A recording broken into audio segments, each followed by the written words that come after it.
વિશેની તો શરદીમાં રોગકારકમાં આવશે સૌથી પહેલું રોગકારક સૂક્ષ્મજીવ રીનો વાયરસ.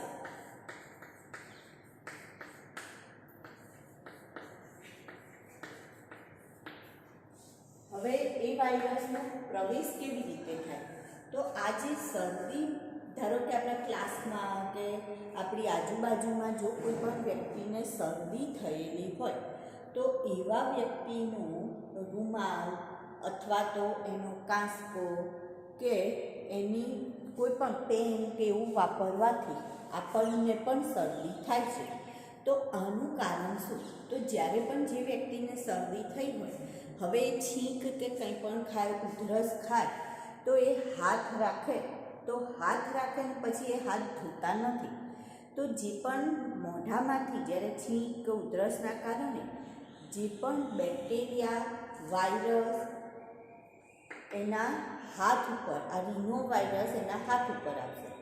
હવે એ જ હાથ દ્વારા એ કોઈ પણ વસ્તુને પકડે છે તો હવે વાયરસ ક્યાં જતા રહેશે? તો કે એ વસ્તુ ઉપર જતા રહેશે. એ જ વસ્તુ જ્યારે બીજો કોઈ વ્યક્તિ પકડે છે તો એના જોડે આવે છે વાયરસ અને એના થ્રુ એના શરીરમાં એ દાખલ થાય છે અને એ રીતના એ પ્રવેશ કરે છે એના શરીરમાં. તો રોગીષ્ટ વ્યક્તિ દ્વારા અથવા જેને ચેપ લાગ્યો હોય તેવા વ્યક્તિના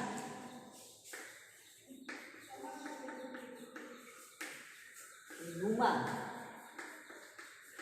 વાસણ, કાંસકો, પેન વગેરે દ્વારા એનો પ્રવેશ થશે. બરાબર? સારું. હવે એનું જો લક્ષ્યાંક અંગની વાત કરીએ તો નાક દ્વારા પ્રવેશશે. લક્ષ્યાંક અંગની વાત કરીએ તો હવે એ ક્યાં પ્રવેશશે? તો નાકને અસર કરશે, ફેફસાને અસર કરે છે. બરાબર? એના જો લક્ષણો જોઈએ તો આ જે વાયરસ છે એનો સેવનકાળ 3 થી 7 દિવસ સુધીનો સેવનકાળ કીધેલો છે. દિવસ સુધી સેવનકાળ. એનો મતલબ એવો થયો કે જો તમને શરદી થાય તો એ 3 થી 7 દિવસ સુધી તો રહે જ, પછી એ ધીરે ધીરે શું થશે? તો એ મટતી જશે. તો એનો મતલબ એવો થયો કે ધારો કે અત્યારે આપણે આજે કોરોના વાયરસની વાત કરીએ છીએ તો એમાં પણ એવું જ છે. એ પણ એક પ્રકારનો ઇન્ફ્લુએન્ઝા જે ફ્લૂ છે એ જ છે. તો એમાં આપણે ગભરાવાની જરૂર નથી. કેમ? કારણ કે 3 થી 7 દિવસ સુધી તો આપણને સામાન્ય શરદી પણ રહેતી જ હોય છે. તો એવું જ અહીંયા આપણે જોઈએ તો આના લક્ષણોમાં સેવનકાળ એનો 3 થી 7 દિવસ સુધીનો કીધો છે, જેમાં નાકમાંથી પ્રવાહીનું, ચીકણા પ્રવાહીનું સ્ત્રાવ,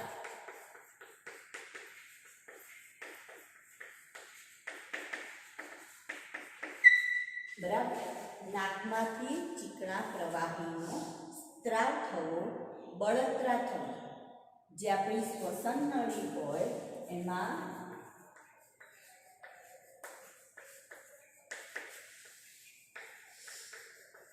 બળતરા,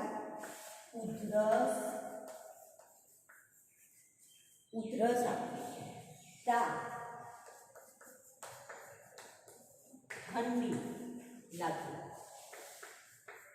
તો આ સામાન્ય શરદીના, કેટલીક વખતે શરદી જ્યારે નાકને એની આજુબાજુ ભરાઈ જાય તો માથું પણ ચડતું હોય છે, એટલે માથું દુખવું.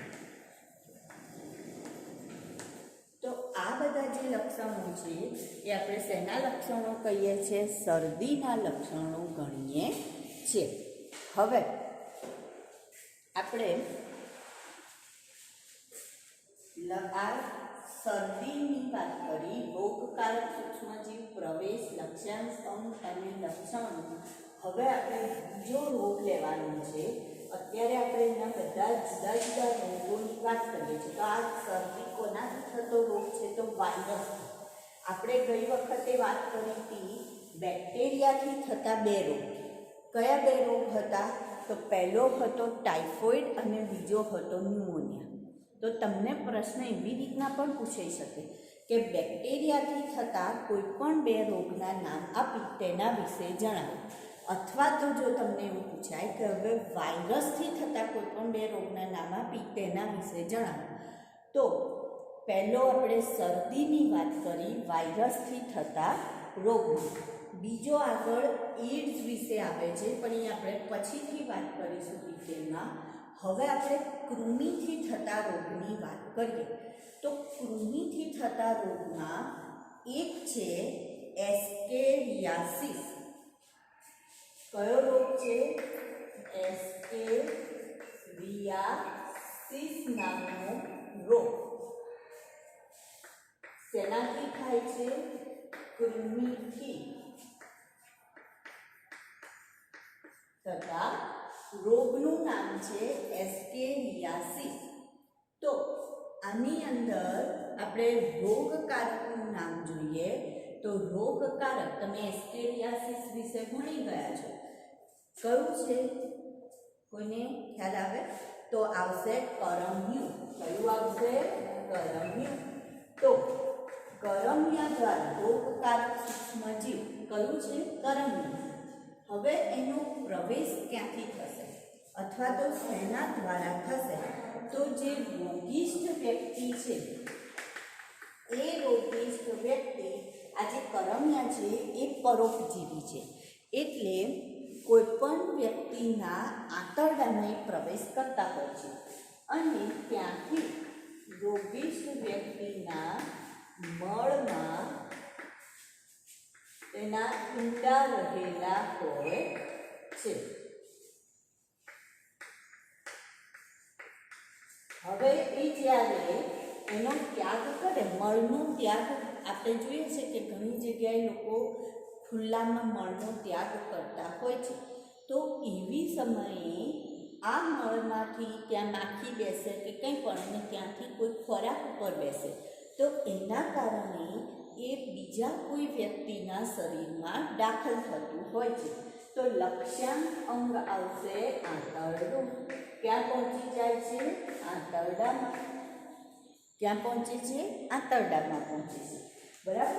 હવે આ જે કરમિયા છે એમાં આંતરિક રક્તસ્રાવ, એના જે લક્ષણો જોઈએ તો આંતરિક રક્તસ્રાવ જો બહાર નહીં જોવા મળે આપણને, ઇન્ટરનલ બ્લીડિંગ જેને કહેવામાં આવે છે, આંતરિક રક્તસ્રાવ થતો હોય છે અંદર અંદર.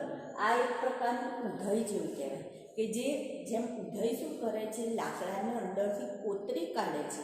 એવી જ રીતના આ કરમિયા શરીરમાં રહીને બધું લોહી ચૂસી લે છે.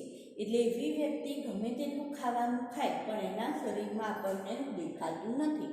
તો આંતરિક રક્તસ્રાવ થાય અને એના કારણે એવી વ્યક્તિ કેવી હોય છે? તો કે એની એનિમિક હોય છે અથવા તો એને એનિમિયા થયેલો હોય છે. એટલે કે એનામાં લોહીનું પ્રમાણ જે હોય છે કેવું હોય? ઓછું હોય અને એને રક્તસ્રાવ બંધ થતો નથી હોતો. પછી આંત્રમાર્ગમાં અવરોધ, કારણ કે આંતરડામાં હોય છે એટલે આંત્રમાર્ગમાં અવરોધ, સ્નાયુ દુખાવો, સ્નાયુનો દુખાવો રહેતો હોય, સ્નાયુમાં દુખાવો અને તાવ. એટલે કે સામાન્યનું જે શરીરનું તાપમાન હોય એના કરતાં થોડુંક તાપમાન વધારે રહેતું હોય છે. તો આ એસ્કેરિયાસિસ એટલે કે કૃમિથી થતો રોગ, કરમિયાથી થતો રોગ, એના લક્ષણો છે. કરમિયા કેવા હોય છે? તો કે પરોપજીવી જીવન ગાળે છે. પરોપજીવી જીવન ગાળે છે અને રોગિષ્ઠ વ્યક્તિના જે મળ હોય એમાં એના ઈંડા જોવા મળે અને ત્યાંથી પછી એ જમીનમાં જાય. ત્યાંથી એ ક્યાં જાય? જમીનમાં. જ્યારે મળનો ત્યાગ થયો તો એ માટીમાં કે જમીનમાં ગયા અને એવો પાક જ્યારે અથવા એવો ખોરાક, એવું ધાન્ય જે જમીન હોય એવા જમીનમાંથી એવું ધાન્ય, ફળફળાદી એ ઉગેલું જો ખાવામાં આવે તો એના કારણે પણ થઈ શકે છે. તો કયો રોગ જોયો? કૃમિથી થતો રોગ. એમાં એસ્કેરિયાસિસ રોગ. દરેકથી થતા બે રોગની આપણે વાત કરી રહ્યા છે. પહેલું આપણે બેક્ટેરિયાથી એટલે કે જીવાણુથી થતા 2 રોગની વાત કરી. પછી આપણે વાયરસથી થતા 2 રોગમાં મેં તમને કહું છું કે એક કયો? શરદી. બીજું કયું લેવાનું છે? એડ્સ, જેના વિશે આપણે ડિટેલમાં પછીથી લઈએ છીએ. પછી આવે છે કૃમિથી થતા રોગ. તો એમાં પહેલું હતું એસ્કેરિયાસિસ અને હવે બીજો રોગ આવે છે હાથી પગો. કયો રોગ છે? હાથી પગો. એ પણ કૃમિથી થતા રોગ છે. તો એ જે કૃમિ છે એને વાઉચેરિયા અથવા તો ફાઇલેરિયા કૃમિ તરીકે પણ ઓળખવામાં આવે છે. વાઉચેરિયા અથવા ફાઇલેરિયા અથવા આપણી જે આ ચોપડી છે એમાં વાઉચેરિયાની બદલે વુકેરિયા શબ્દ વાપરેલો છે.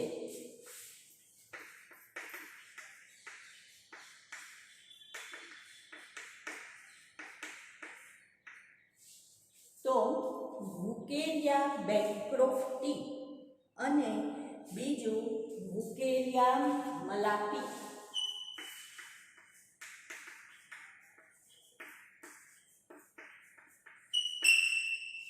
આ બેની સ્પીસીસ છે, 2 જાતિ છે, બેન્ક્રોફ્ટી અને વુકેરિયા મલાપી. તો એના દ્વારા આ હાથી પગો થતો હોય છે. આ જે કૃમિ છે એ કૃમિ મચ્છર દ્વારા, આ જે હાથી પગાના કૃમિ છે એ મચ્છર દ્વારા શું થશે? તો કે મચ્છર દ્વારા એ શરીરમાં દાખલ થતા હોય છે. જ્યારે પણ મચ્છર કરડે, રોગવાહક મચ્છર છે, માદા મચ્છર, એ સ્વસ્થ વ્યક્તિને કરડે માદા મચ્છર, એ જ્યારે સ્વસ્થ વ્યક્તિને કરડે તો એના દ્વારા અન્ય વ્યક્તિના શરીરમાં દાખલ થાય. અને ખાસ એનું લક્ષ્યાંક અંગ કયું છે? તો કે પશ્ય ઉપાંગની લસિકા વાહિની.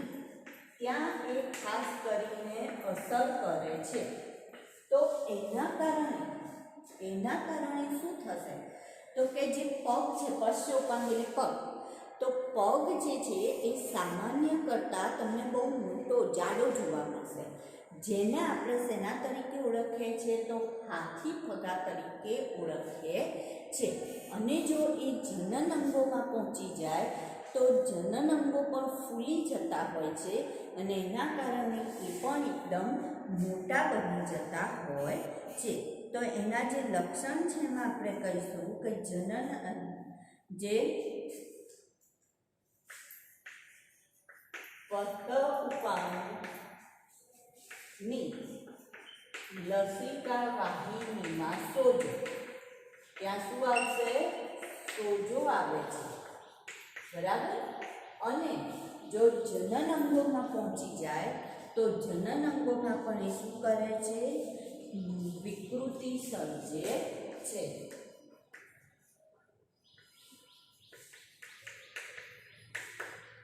માં પહોંચે, સર્જાય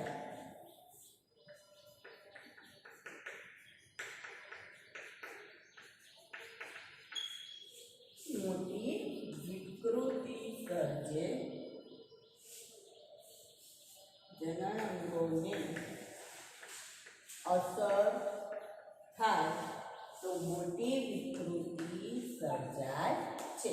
હવે આ જે રોગ છે, આ રોગ આપણે જે એસ્કેરિયાસિસ જોયું હતું એ કેવું છે? તો કે સાધ્ય છે. દવા લેવામાં આવે, ઈસબગુલ તમને ખબર હશે, ઈસબગુલ લેવામાં આવે તો કે એ કૃમિથી છુટકારો મેળવી શકાય છે. પણ હાથી પગો જે વ્યક્તિની એકવાર થઈ જાય એ પછી એ વ્યક્તિ સાજો થઈ શકતો નથી. એટલે એનો મતલબ આ રોગ કેવો છે? તો કે આ રોગમાં વ્યક્તિ આ સાધ્ય નથી. એટલે કે એકવાર જેના હાથી પગો થઈ જાય એવી વ્યક્તિ પછી સાજી થઈ શકતી નથી. હવે આપણે જો ફૂગથી થતા રોગની વાત કરીએ, ફૂગથી થતા રોગ, તો ફૂગથી થતા રોગમાં આપણે અહીંયા એક જ રોગની ચર્ચા કરવાની છે અને એ કયો છે તો કે દાદર. કયો? દાદર, જેને રિંગવોર્મ તરીકે અથવા રિંગવોર્મ તરીકે ઓળખવામાં આવે છે. દાદ, ખાજ, ખુજલી એવું તમે એડવર્ટાઇઝ જોતા હશો. કપટ લોશન ને બીટેક્સ મલહમ ને એવી બધી એડવર્ટાઇઝ આવે છે ને, તો એ શેના માટેની છે તો કે આ જે રોગકારક છે ફૂગ, ફંગસ, એનાથી થતા રોગ છે, જેમાં એપિડર્મોફાઇટોન,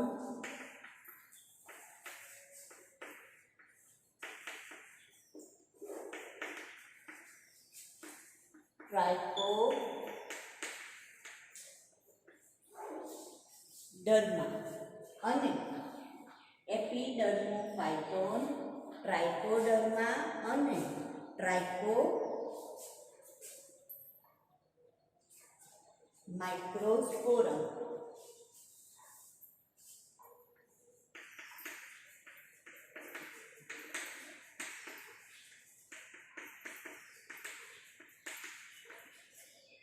એપિડર્મોફાઇટોન, ટ્રાઇકોફાઇટોન અને માઇક્રોસ્પોરમથી થતો રોગ, જેમાં ચેપગ્રસ્ત વ્યક્તિ જે હોય, ચેપગ્રસ્ત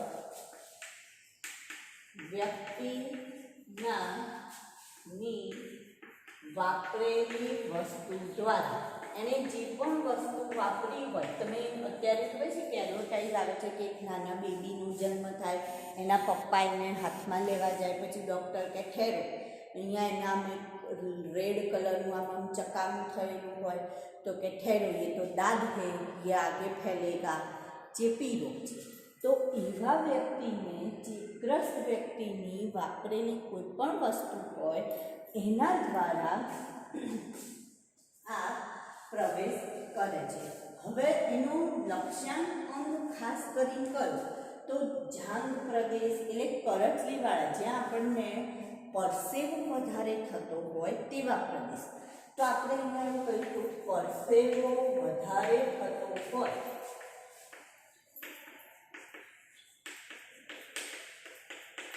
તેવા સાંધાવાળા પ્રદેશ અથવા તેવા પ્રદેશ. તો ખાસ કરીને જાંઘ પ્રદેશમાં જોવા મળશે, બરાબર. પગની આંગળીઓ, ગળીયુક્ત ત્વચા ત્યાં વધારે જોવા મળશે. એટલે જાંઘ પ્રદેશ, પગની આંગળીઓની વચ્ચે,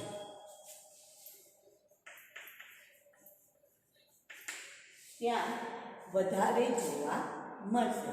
હવે એના અસર લક્ષણો શું તો લાલ ચકામાં જોવા મળશે, રેસિસ જેને કહેવાય. શું જોવા મળશે? આખું લાલ કલરની નાની નાની ફોલ્લીઓ અથવા એને રેસિસ કહીએ છીએ. તીવ્ર ખંજવાળ આવે, તીવ્ર શું આવે છે? ખંજવાળ, એટલે ખંજવાળવાનું મન થાય. ડ્રાય થતું જાય સ્કિન એટલે શું થાય? ખંજવાળવાનું મન થાય.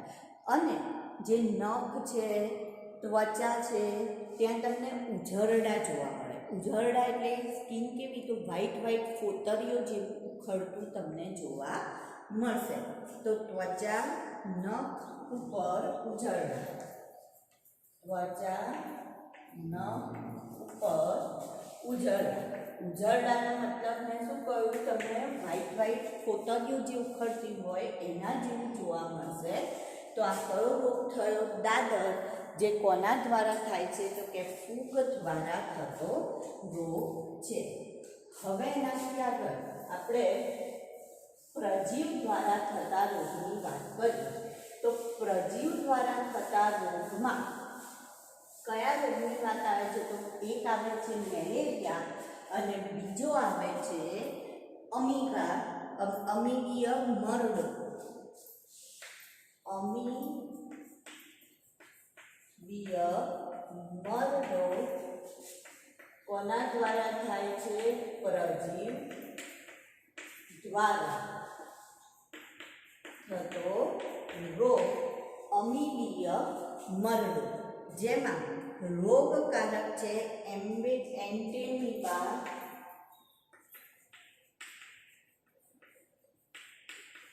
હિસ્ટોલાઇટિકા.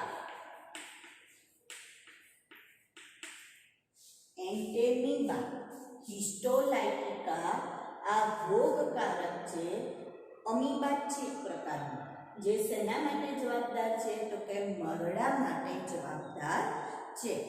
શેના દ્વારા ફેલાય છે? તો પ્રવેશ શેના દ્વારા થશે? દૂષિત પાણી અને ખોરાક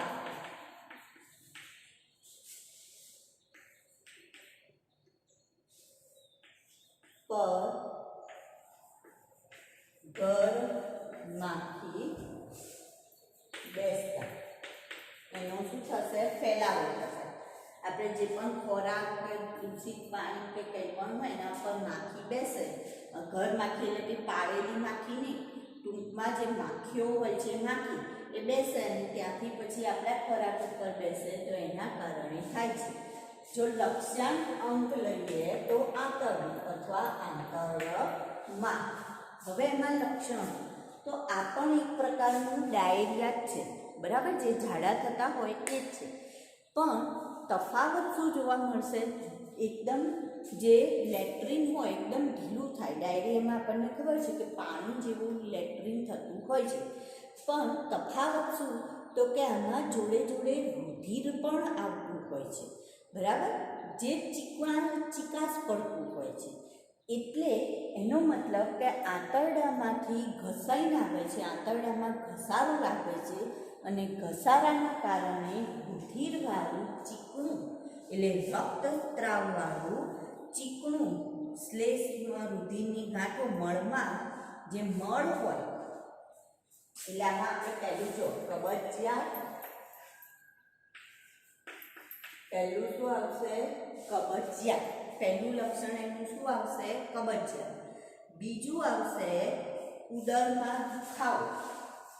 ઉદર એટલે પેટમાં, જેમ તમને ખેંચ ઓલું ચૂક આવતી હોય ને, ચૂક સાથે ઝાડા ખાય, એટલે ઉદરમાં દુખાવો અથવા એને આપણે ખેંચ કહીએ એના જેવું અનુભવ થશે ઉદરમાં એટલે પેટમાં. અને જે મળ છે એ મળ કેવો હશે? શ્લેષ્મ અને રુધિરયુક્ત. રુધિરની ગાંઠો યુક્ત જે પણ મળ હશે કેવો હશે? તો કે શ્લેષ્મ એટલે ચીકણું, એકદમ ચીકણું, અને રુધિરની ગાંઠો યુક્ત હશે. તો એને શેના તરીકે ઓળખાય છે? તો કે મરડા તરીકે ઓળખવામાં આવે છે. પછી હવેનો રોગ આવે છે એ આવે છે મેલેરિયા. કયો? મેલેરિયા. તો મેલેરિયામાં આપણે વાત કરીએ તો પહેલું તો મેલેરિયા શેના દ્વારા થાય? તો કે એ પણ પ્રજીવ દ્વારા થતો જ રોગ છે, જેમાં પ્લાઝ્મોડિયમથી થતો રોગ છે. તો પ્લાઝ્મોડિયમની જુદી જુદી જાતિ જોવા મળે છે, સ્પીસીસ જોવા મળે છે, જેમાં પ્લાઝ્મોડિયમ વાઇવેક્સ, પછી પ્લાઝ્મોડિયમ ફાલ્સીપેરમ, પ્લાઝ્મોડિયમ મેલેરી અને પ્લાઝ્મોડિયમ પેરાસાઇટ. આવી એની જાતિઓ જોવા મળે છે. જો આ મેલેરી છે એ મેલેરિયા કરવા માટે જવાબદાર. હવે આ જે ફાલ્સીપેરમ છે એ પણ મેલેરિયા જ કરે છે, પણ એને ઝેરી મેલેરિયા તરીકે આપણે ઓળખીએ છીએ, જે વધારે ઘાતક હોય છે. જ્યાં સુધી મેલેરી હોય ત્યાં સુધી વાંધો નથી આવતો, પણ જો ફાલ્સીપેરમ જાતિ આવી ગઈ હોય તો એને ઝેરી મેલેરિયા થયો હોય, અને જ્યારે ઝેરી મેલેરિયા થાય તો એવી વ્યક્તિને જો બરાબર ટ્રીટમેન્ટ ના આપવામાં આવે, યોગ્ય સમયે સારવાર ના આપવામાં આવે તો વ્યક્તિનું મૃત્યુ પણ થઈ શકે છે. પ્રવેશ તો એનોફિલિસ જે માદા મચ્છર કરડે, કયું મચ્છર? એનોફિલિસ માદા મચ્છર. જો અત્યારે ચોમાસાનો એવો સમય હોય ત્યારે ખાસ આવા મચ્છરો જોવા મળશે. એનોફિલિસ માદા મચ્છર કરડવાથી એનો શરીરમાં પ્રવેશ થશે. બરાબર. હવે એનું લક્ષણ તો મનુષ્યમાં જ્યારે કરડે છે ત્યારે પહેલા મનુષ્યના યકૃતમાં જશે. ક્યાં જશે? યકૃતમાં. ત્યાંથી એ રક્તકણમાં જશે અને રક્તકણ ફાટવાના કારણે એ આખું રોગ કરવા માટે જવાબદાર છે. હવે જો એના લક્ષણો જોઈએ તો આપણને લક્ષણોમાં જુદા જુદા લક્ષણોમાં એવું કહે છે કે તાવ, ઠંડી અને ધ્રુજારી આવી એક પરિસ્થિતિ સર્જાતી હોય છે. તો સૌથી પહેલાં એવું કહે છે કે સૌથી પહેલાં ઠંડી વાય, પછી તાવ ચડે અને ધ્રુજારી, આ 3 પરિસ્થિતિ જોવા મળશે. એના જે લક્ષણો છે એની અંદર આવા લક્ષણો જોવા મળશે. સૌથી પહેલાં શું હોય છે તો કે ઠંડી લાગે છે. ઠંડી લાગીને તાવ આવવો.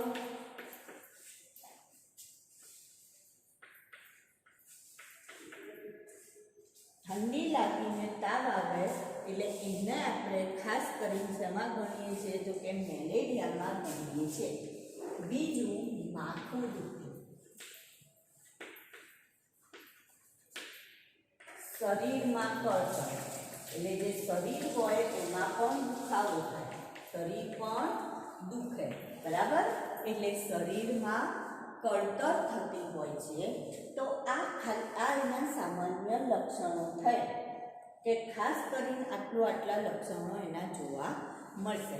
હવે આપણે મેઇન વસ્તુ શું જોવાની છે તો એવું કહે છે કે જે આ મેલેરિયા માટેના આ પ્લાઝ્મોડિયમ છે એ પોતાનું જીવનચક્ર, આ પરોપજીવી છે. પ્લાઝ્મોડિયમ કેવા છે? પરોપજીવી. તો પોતાનું જીવનચક્ર એ 2 તબક્કામાં પૂર્ણ કરશે. એને 2 યજમાનની જરૂર પડશે. કઈ રીતના? તો પોતાનું અડધું જીવનચક્ર એ મનુષ્યમાં પૂરું કરશે અને અડધું જીવનચક્ર એનોફિલિસ માદા મચ્છરમાં એ ચલાવે છે. તો એના જીવનચક્રની આપણે વાત કરીએ કે મેલેરિયામાં જે પ્લાઝ્મોડિયમ છે એનું જીવન ચક્ર, પ્લાઝ્મોડિયમનું જીવન ચક્રની જો આપણે વાત કરીએ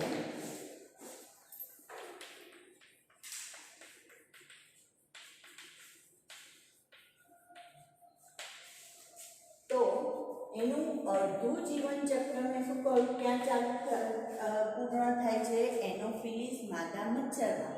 અને અડધું જીવનચક્ર એનું ક્યાં પૂર્ણ થાય છે તો કે મનુષ્યમાં પૂરું થાય છે. એટલે 2 યજમાન તરીકે વર્તશે. હવે કઈ રીતના પ્રક્રિયા થશે તો સૌથી પહેલા જે એનોફિલિસ માદા મચ્છર છે, એનોફિલિસ માદા મચ્છર, એનોફિલિસ માદા મચ્છર એની અંદર આ પ્લાઝ્મોડિયમના 2 જન્યુ જુદા જુદા વિરુદ્ધ જન્યુ, નર જન્યુ અને માદા જન્યુ, જેના માટે શબ્દ છે ગેમેટ્સ. તો નર જન્યુ અને માદા જન્યુ જેના માટે શબ્દ શું છે? ગેમેટ્સ. તો આ બંને ગેમેટ્સ એકબીજા સાથે જોડાય છે અને જોડાવાથી શું બનાવે છે તો કે યુગ્મનજ બનાવે છે, ફલિતાંડ બનાવે છે, જેના માટેનો શબ્દ છે સ્પોરોઝુઓઇડ.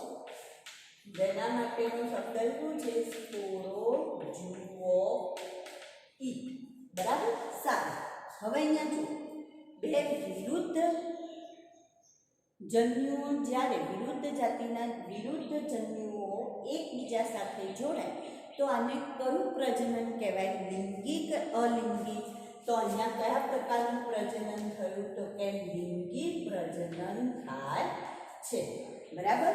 અને યુગ્મન જ બને છે જેને શું કહેવાય છે? સ્પોરોઝોઇક. હવે આ સ્પોરોઝોઇક, આ જે પ્રક્રિયા છે ગેમેટ્સ કે જે પણ આ પ્રક્રિયા એનોફિલિસના આંતરડામાં થાય છે. આ પ્રક્રિયા ક્યાં થઈ? તો કે એનોફિલિસ, આખું આપણે કોમાં જોઈ રહ્યા છે? એનોફિલિસ માદા મચ્છર, તો એના આંતરડામાં આ પ્રક્રિયા થાય છે, બરાબર. તો આંતરડામાં શું બન્યા? ગેમેટ્સ બન્યા. એ ગેમેટ્સ જોડાવાથી સ્પોરોઝોઇક બન્યા, જે ક્યાં આવી જાય છે? તો કે એનોફિલિસની લાળ ગ્રંથિમાં આવે છે. સ્પોરોઝોઇક જે નાના નાના પતલા પતલા એકદમ નાના ગોળ આકારના હોય છે. હવે આ સ્પોરોઝોઇક એ જ્યારે પણ આ એનોફિલિસ માદા મચ્છર કોઈ પણ વ્યક્તિને કરડે ત્યારે તે વ્યક્તિના શરીરમાં દાખલ થશે. ધારો કે માદા મચ્છર વ્યક્તિને કરડ્યું તો એ આ લાળ ગ્રંથિને, લાળ રસને ક્યાં મૂકશે? એના શેમાં મૂકે છે? તો કે રક્તમાં મૂકે છે, રુધિરમાં મૂકે છે.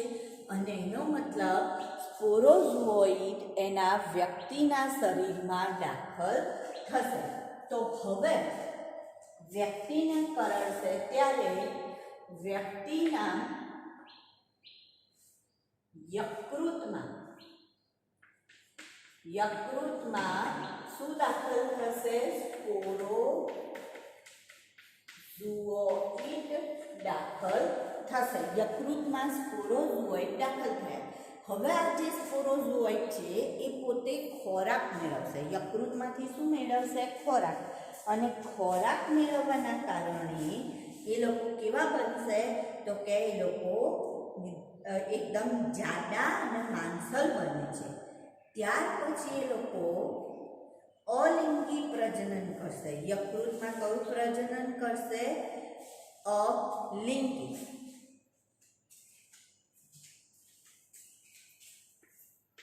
હવે અહીંયા એ અલિંગી પ્રજનન કરશે એટલે કે બહુભાજન કરશે. કઈ પ્રક્રિયા કરશે? બહુભાજન.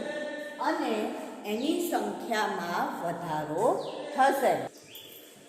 તો અલિંગી પ્રજનન કરી બહુભાજનની પ્રક્રિયા કરશે એટલે કે એક કરતાં વધારે સંખ્યામાં વધારો થશે. અને ત્યાંથી એ ક્યાં પહોંચી જશે? તો ત્યાંથી એ પહોંચી જાય છે રક્તકણ. યકૃતમાં હતા, હવે એ ક્યાં પહોંચી ગયા? તો કે રક્તકણ. હવે જ્યારે રક્તકણમાં પહોંચશે ત્યારે રક્તકણને તોડે છે. રક્તકણને શું કરશે? તોડશે.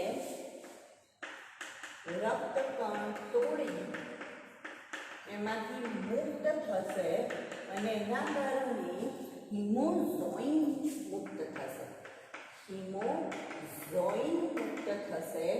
જે આ હિમોઝોઇન એક પ્રકારનું વિષ છે, ઝેર છે, જેના કારણે તાવ આવવો, ઠંડી લાગવી અને ધ્રુજારી આવી પરિસ્થિતિ અથવા આવો તબક્કો સર્જાય છે. આ જે હિમોઝોઇન છે એ હિમોઝોઇન શું છે? તો કે એક પ્રકારનું વિષ છે અને એના કારણે તાવ, ઠંડી જેવા લક્ષણ દેખાવાનું શરૂ થશે. હિમોઝોઇન એક પ્રકારનું શું છે? વિષ. એ મુક્ત થશે એટલે એના કારણે કયા લક્ષણ જોવા મળશે? તો કે તાવ, ઠંડી જેવા લક્ષણ જોવા મળશે. ઠંડી જેવા લક્ષણ. હવે જ્યારે આવા લક્ષણ જોવા મળે અને આ સ્પોરોઝોઇડ હતા એ એકબીજાથી છૂટા પડી ગયા એટલે હવે એ શેમાં ફેરવાઈ ગયા? તો હવે એ ફેરવાઈ ગયા જન્યુમાં એટલે કે ગેમેટ્સમાં. શેમાં ફેરવાઈ ગયા? ગેમેટ્સમાં અને ફરી પાછું એનોફિલિસ માદા મચ્છર કરડે. આવું જેને મેલેરિયા થયો હોય તેવી વ્યક્તિને એનોફિલિસ માદા મચ્છર કરડે એટલે શું થશે? તો ગેમેટ્સ ફરી પાછા એનોફિલિસ માદા મચ્છરમાં દાખલ થઈ જશે.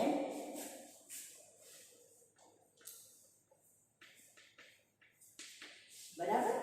ફરી પાછા એ ગેમેટ્સ ક્યાં આવી જશે? એનોફિલિસ માદા મચ્છરના આંતરડામાં આવી જશે. ફરી પાછા જોડાશે, યુગ્મનક બનાવતો સ્પોરોઝોઇડ. સ્પોરોઝોઇડ પાછા મનુષ્યના યકૃતમાં દાખલ થાય. એટલે આખું ચક્ર છે ક્યાં ચાલે છે? તો કે મનુષ્યમાં અડધું જીવન ચક્ર અને આ ક્યાં જોવા મળે છે? તો કે મચ્છરમાં અડધું જીવન ચક્ર. બંનેમાં અડધું જીવન ચક્ર ચાલે, એના વિના ચાલે નહીં.